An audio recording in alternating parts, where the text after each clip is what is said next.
करें ना नफरत करें, आओ हम प्रेम करें ना नफरत करें।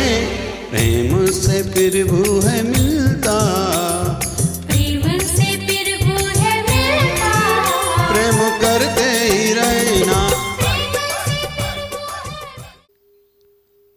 जय जय शिवधारा, जय जय शिवधारा। जैसा कर्म करेगा वैसा फल देगा भगवान, ये है गीता का ज्ञान, ये है गीता का ज्ञान। ये पूरा संसार हो या परमार्थ हो,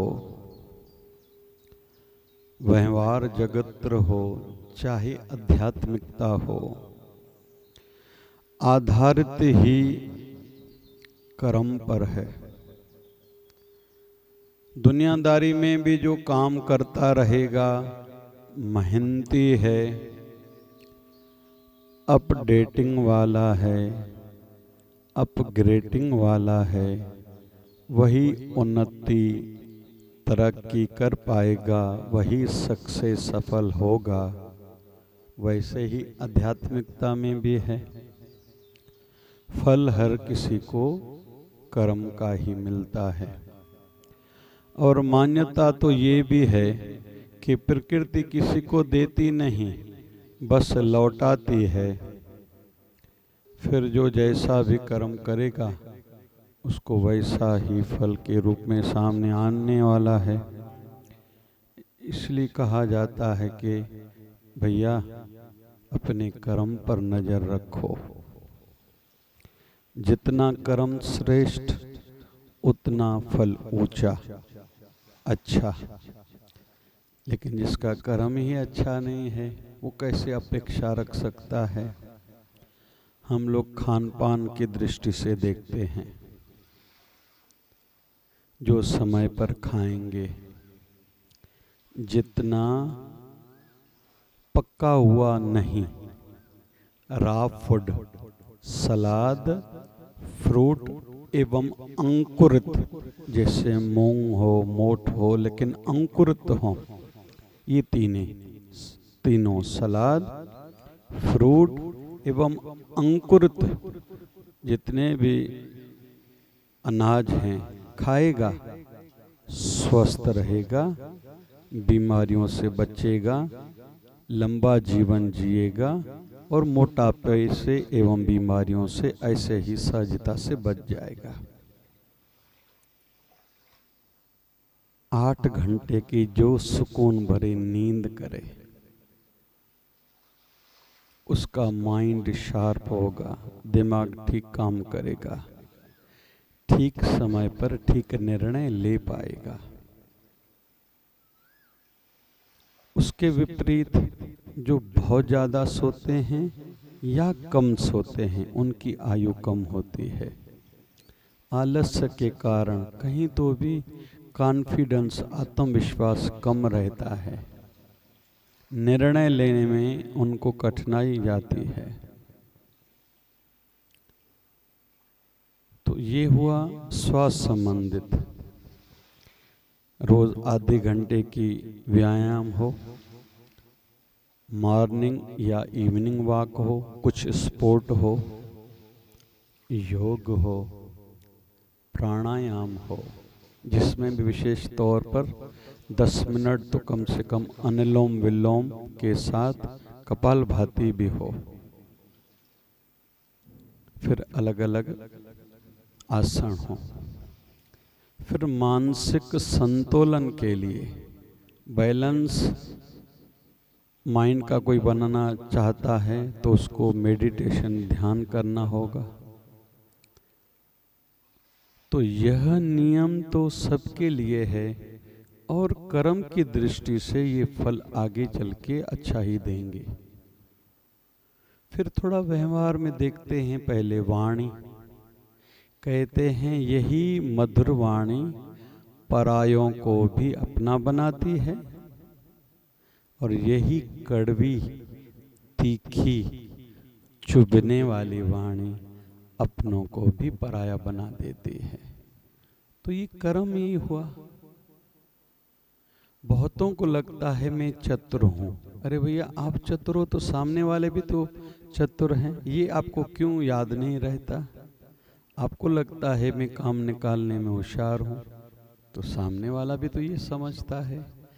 अरे कहते हैं सामान्य कोई दुकानदार हो, वो भी भली भांति समझ जाता है कि मेरे ग्राहक जो दुकान पे एंट्री कर रहा है, ये लेने वाला है या पूछने वाला है।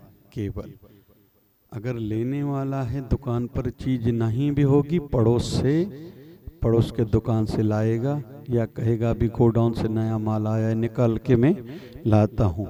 लेकिन उसके विपरीत जो केवल पूछने वाला है, उसको कहेगा कि आप बाद में आना, क्योंकि माल बाहर से आना है। भले दुकान पर वो चीज उपलब्ध भी रहेगी तो कारण क्या हुआ, वो समझ जाता है कि इसके मन के भाव कैसे हैं, हाव भाव कैसे हैं, या पिछला इसका रिकॉर्ड कैसा है, वो समझ जाता है। तो परमात्मा भी तो हमें जानते हैं भली भांति। हमने कोई कर्म करा, कोई जोत जगाई, कोई अगरबत्ती जलाई, कोई पूजा करी, पाठ करा, तो भगवान भी फल उस अनुसार देता है। तो सामान्य दुकानदार को ये समझता है, क्या संसार को बनाने वाले परमात्मा को नहीं समझता? तो बहुतों को लगता है मैं चतुर हूँ। अरे आप चतुर हो तो दूसरे चतुर नहीं हैं क्या? और तेरे को बनाने वाले परमात्मा को क्या ये नहीं समझता? तो तू कितना सच्चा, कितना अच्छा है। तो एक दृष्टि से कर्म संसार में भी लागू है, आध्यात्मिकता में भी लागू है। फिर बहुत लोग चिल्लाते रहते हैं मेरे साथ ऐसा क्यों होता है। अरे भैया, आपके कर्म में कहीं तो भी कोई कमी होगी, आपसे कोई चूक होती होगी, गलतियां होती होंगी जो आप मानते नहीं हो, लेकिन होती हैं आपसे गलतियां, उसका ही परिणाम है। एसिडिटी किसको होगी? जो रात को देर से भोजन खाएंगे, भोजन खा के पानी पिएंगे, फिर ऊपर से दूध, शेक आदि बहुत लोग पी के फिर उसी समय सो जाते हैं, छाछ पीते हैं, पेट उनका बाहर रहता है, आगे चल के वो चर्बी बढ़ती है एवं वह एसिडिटी ब्लड में बढ़ती है, जिसके कारण लकवा या हार्ट अटैक होता है। आंखों के नीचे काला काला पन दिखाई देता है। वो कहते पता नहीं मुझे क्यों बीमारियां होती हैं, आदि आदि आदि। तो कुल मिला के कर्म पर आधारित हमारा जीवन है, वो व्यवहार जगत भी है और आध्यात्मिकता भी है। जैसे विश्वास की ओर देखते हैं, संसार का कार्य भी विश्वास पर चलता है। हम लोग IAS का ठप्पा देखा किस चीज पर, मेड इन जापान देखा, विश्वास किया। लेकिन विपरीत ही इधर पैरेलली देखेंगे, यहाँ मेड इन चाइना है, समझ जाएंगे सस्ती होगी लेकिन ड्यूरेबिलिटी कह नहीं सकते कितना दिन चलेगी। ये उन्होंने उतना विश्वास जीता है। फिर हम लोग देखते हैं मुंबई या दिल्ली की ओर कौन सी ट्रेन जाती है, टिकट कराई, जाके गाड़ी में सो गए, विश्वास है ये पहुंचाएगी। क्यों? उन्होंने पहले विश्वास जीता है। हमारे घर में कुछ लोग ऐसे हैं जिन पर हमारा विश्वास नहीं है, कुछ पर पूरा विश्वास है, कुछ पर हम लोग सोचते भी हैं फिर विश्वास करते हैं, कुछ पर तो विश्वास है ही नहीं। काम करने वाली बाई हो, फिर पड़ोस के दुकानदार हो, दूध वाला हो, आदि आदि आदि। तो संसार भी विश्वास पर चल रहा है, आध्यात्मिकता भी आधारित विश्वास पर है। मतलब है तो कर्म ही, लेकिन विश्वास पर। हमारा भगवान पर कितना विश्वास है, हमारा गुरुदेव पर कितना विश्वास है, हमारा सच्चाई पर कितना विश्वास है, हमारा अच्छाई पर कितना विश्वास है। फिर इसके विपरीत ही हमने अपने इष्ट देव, अपने गुरुदेव का कितना विश्वास जीता है। मतलब हम सुख तो मांगते हैं, देखा ये जाता है बहुत लोग सुख आने पर फिर अपने गुरुदेव, अपने इष्ट देव को भुला बैठते हैं। अहंकार तो राधा रानी को भी आया था, दंड तो उनको भी भुगतना पड़ा था। और ऐसा भी कहते हैं माँ सीता को राम जी से बिछड़ना पड़ा था, यह भी उनके कर्म का ही फल था। बाल्यकाल में एक दिन अपनी सखियों के साथ गई थी किसी बगीचे में। वहाँ तोता और तोती आपस में बातें कर रहे थे कि इस समय भगवान विष्णु ने अवतार धारण करा है। राजा दशरथ के घर जिनका नाम राम जी हैं, उनका आगे चल के राजा जनक की पुत्री जानकी जी से स्वयंवर के द्वारा मंगनी फिर विवाह होगा, दाम्पत्य जीवन उनका अच्छा बीतेगा। तो माँ सीता ने ये शब्द सुने और खुद के संदर्भ में सुने तो अच्छा लगा। तोतली भाषा में तोता और तोती बोल रही हैं। सखियों को इशारा दिया, दोनों तोता तोती को पकड़ा और कहा कि हमारे साथ चलो, महल चलो। लेके आई तो वो बोलते हमें क्यों आप अपने पास रखना चाहते? बोले सोने के पिंजरे में आपको रखूंगी। तो उन्होंने कहा हमें सोने के पिंजरे में नहीं रहना, हमारा सुख तो वृक्षों पर रहने में, आज़ाद हवा में सांस लेने में है। तो माँ सीता कहती है नहीं, मैं अच्छे अच्छे व्यंजन, भोजन, फल फ्रूट आपको खिलाऊंगी। तो तोता तोती कहते हमें नहीं चाहिए। तो माँ सीता ने फिर तोता को छोड़ दिया, मेल तोता जो पुरुष तोता था, तोती को साथ में रख दिया। उसने कहा आप ऐसा क्यों कर रही हो? बोले वो इतना मीठा नहीं बोल रहा था जैसे आप जितना मीठा बोल रही हो। तो तोती कहती है वो मेरे पतिदेव हैं, मैं उसकी पत्नी हूँ और अभी गर्भवती हूँ। आप मुझे अपने पति से अलग न करो, जुदा न करो। तो तोती कहती है कि नहीं, मैं तोती को माँ सीता कहती मैं तुम्हें नहीं छोड़ूंगी। तो तोती समझ गई कहीं आप वो जानकी, वो सीता तो नहीं हो। तो माँ जानकी हंसने लगी, बोले हाँ। बोले चलो ठीक है, आपका विवाह तो भगवान करेगा आगे चल के राम जी से होगा, लेकिन हमने आपका क्या बिगाड़ा है? मैं गर्भवती हूँ, मुझे अपने पति से बिछड़ना पसंद नहीं है। तो माँ सीता कहती है, जानकी कहती है मैं तुम्हें नहीं छोड़ूंगी। तो तोती कहती है हे जानकी, मैं गर्भवती हूँ, मुझे आपने अपने पति से अलग किया है। एक दिन ऐसा भी आएगा आप भी गर्भवती होंगी, आपको भी अपने पति से बिछड़ना पड़ेगा। और कहते हैं जब माँ सीता गर्भ से थी तो राम जी ने उनको त्यागा था। लक्ष्मण जी उनको लेके आए थे महर्षि वाल्मीकि के आश्रम में, जहाँ ही लव कुश का जन्म हुआ था। तो माँ जानकी को जो राम जी का वियोग, बिछड़ना, दुख सहना पड़ा था, कहीं तो भी ये शराप उस तोती ने दिया था। इसलिए कहते हैं कर्म करते समय सावधान रहिए। आपके कर्म करने में किसी को तकलीफ न पहुँचे, ठेस न पहुँचे, दर्द न हो, कोई आहत आघात न हो, किसी के मन की पीड़ा न बढ़े आपके कारण। क्योंकि फिर से वही शब्द प्रकृति देती नहीं, लौटा के देती है। वही इसी जन्म में घूम फिर के आपके पास आएगा। किस रूप में, किसके माध्यम से वही सब होगा, लेकिन वह घटना घटेगी जरूर, आपको उसका फल भुगतना जरूर पड़ेगा। इसलिए कर्म करते समय सावधान रहो, यही शास्त्र कहते हैं, यही स्मृतियां कहती हैं। संसार में भी ऐसा ही है।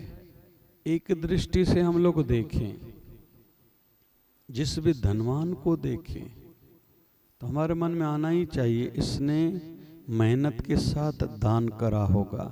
कुछ लोग कहते नहीं मैं इसको जानता हूँ, ये दान धर्म पर विश्वास करता ही नहीं, ये कंजूस है, तो पिछले जन्म में करा होगा, उसके पहले जन्म में करा होगा, इसके पूर्वजों ने करा होगा, लेकिन बात पक्की है, करा जरूर होगा। वैसे ही जो आज करेगा आने वाले जन्मों में उसको उसका सुख मिलेगा, नहीं करेगा उसको नहीं मिलेगा। कोई भी हो, राजा हो या रंक हो, सामान्य संसारी व्यक्ति हो, चाहे साधु संतों के वंशज क्यों ना हो, उनका बाद में नाम ज़्यादा नहीं रहता। हम किसी भी संत महापुरुष के परिवारों के संदर्भ में, संत रविदास हो, संत कबीर दास जी हो, संत नामदेव जी हो, किसी की भी, संत एकनाथ जी महाराज जी हों, संत गोरा कुंभार जी हों, इनके भी वंशज होंगे। आज ज़्यादा नाम नहीं हम सुनते, क्यों? वैसा शायद नहीं करा होगा। उनका नाम है क्योंकि उन्होंने उतना ज़्यादा करा था।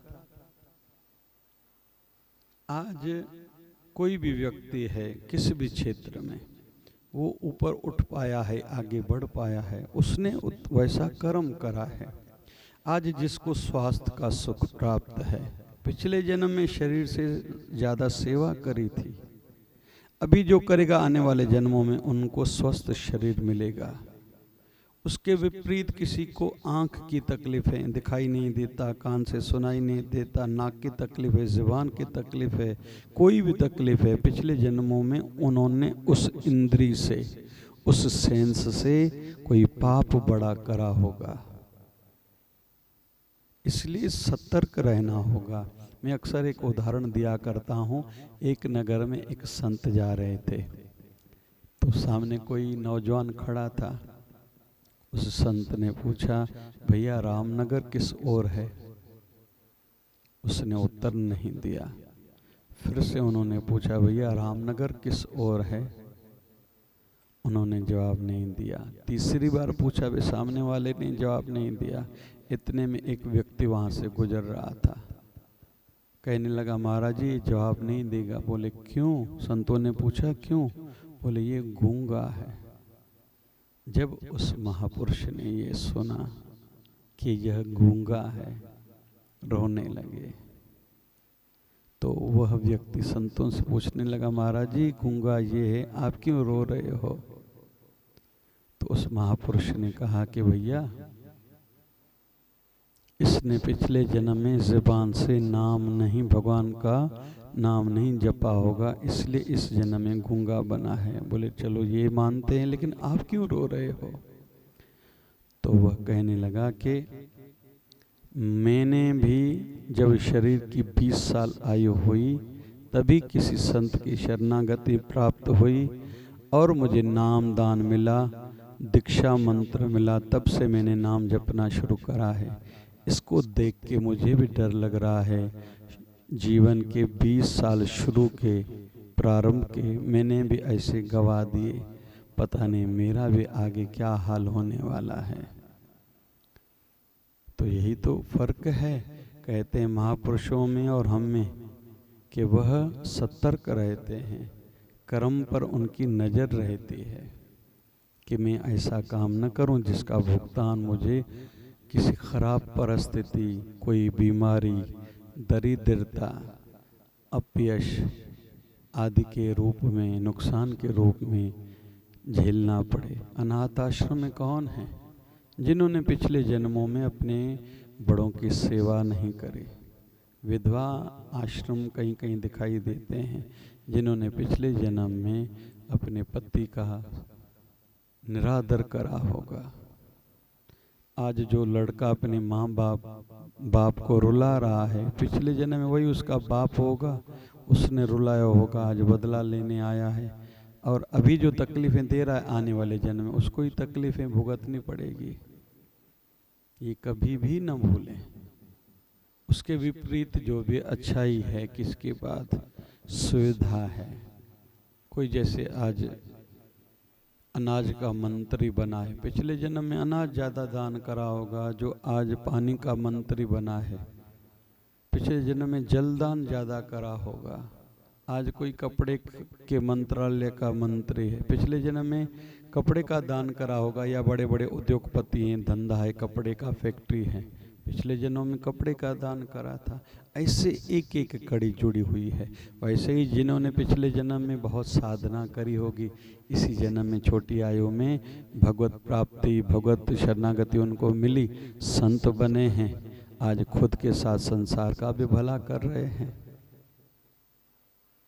हमारे सदगुरुदेव भगवान 1008 सदगुरु स्वामी शिव भजन जी महाराज कहा करते थे, जब कोई उनको कहता था महाराज जी कृपा करो, तो महाराज जी कहते थे कर और पा, कृपा कोई चीज़ नहीं है आपको कोई उठा के देगा, आपका ही किया हुआ आपको मिलने वाला है, इसलिए करते रहो। दूसरों के साथ सहानुभूति वाला स्वभाव बनाओ, देने वाला स्वभाव बनाओ, काम आने वाला स्वभाव बनाओ। लेना नहीं, मुझे केवल देना है, मुझे किसी के काम आना है। शुक्राना का स्वभाव हो, मुस्कुराना का स्वभाव हो, किसी का दिल न दुखाने वाला स्वभाव हो। शुक्राना, मुस्कुराना और किसी का दिल न दुखाने वाला स्वभाव हो। मैं लेने नहीं, संसार को देने के लिए आया हूँ। और कोरोना काल में हमने देखा हमारी शिवधारा मिशन फाउंडेशन की ओर से सदैव 2015 से वैसे भोजन सेवा तो चलती है, 29 नवंबर से निरंतर प्रभु कृपा से आज तक, लेकिन उन्हीं दिनों में चाय की सेवा, फिर अलग अलग सब्जियां, दवाइयाँ, जहाँ जहाँ का पता चल रहा था घर घर पहुँचाने की सेवा चालू थी। तो हर किसी को कर्म करना होगा और इस पर नज़र रखें, इसी से ही भविष्य उज्जवल होने वाला है। जय जय शिवधारा, जय जय शिवधारा। जय शिवधारा, जय जय शिवधारा। हमारी शिवधारा मिशन फाउंडेशन यह एक आध्यात्मिक एवं सेवाभावी संस्था है, जिसके संस्थापक परम पूज्य संत श्री डॉक्टर संतोष जी महाराज हैं, जो एक कर्मयोगी संत हैं, जिनके माध्यम से व मार्गदर्शन में अनेक प्रकार के सेवा कार्य होते हैं, जैसे सामूहिक जनेऊ पवित्र संस्कार, सामूहिक विवाह, निशुल्क स्वास्थ्य जांच शिविर। 29 नवंबर 2015 से लगातार प्रतिदिन गरीबों में भोजन वितरण, अत्यल्प शुल्कों पर गरीबों के मोतियाबिंदु ऑपरेशन शिवधारा नेत्रालय में किए जाते हैं। इन सभी कार्यों के चलते दिनांक 28 नवंबर 2021 में भव्य जय शिवधारा धाम अमरावती का भूमि पूजन अनेक संतों, महापुरुषों एवं महान विभूतियों की मौजूदगी में हुआ। अब प्रथम चरण में शिवधारा सत्संग हॉल एवं संतों, महापुरुषों व भक्तों के रहने हेतु कमरों का निर्माण कार्य प्रारंभ हो चुका है, जहां सत्संग के माध्यम से हमारा जीवन आध्यात्मिक बने और हमें मन की शांति प्राप्त हो। सभी समाज बंधुओं को शिवधारा मिशन फाउंडेशन संस्था खुले मन से आवाहन करती है। आओ हम सभी मिलकर इस पुण्य कार्य में सच्चे भाव से तन मन धन की सेवा करें, जैसे अपने पूर्वजों के नाम से सत्संग हॉल की सेवा या प्रत्येक कमरे की सेवा करवा सकते हैं। शिवधारा मिशन फाउंडेशन ATG मान्य है, जिसमें हमें इनकम टैक्स में छूट प्राप्त होती है। जय शिवधारा, जय जय शिवधारा।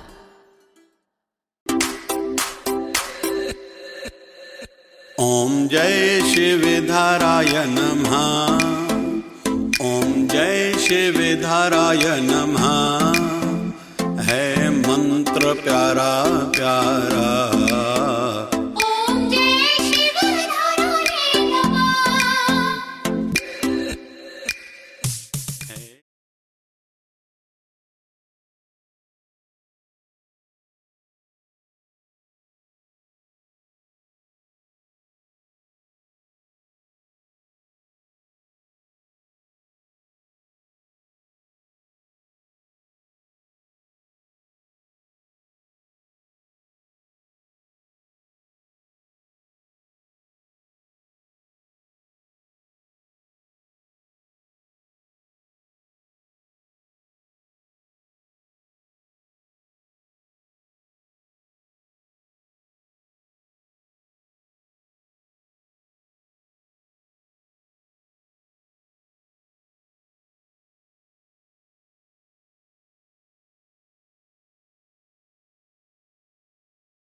जय शिवधारा, जय जय शिवधारा।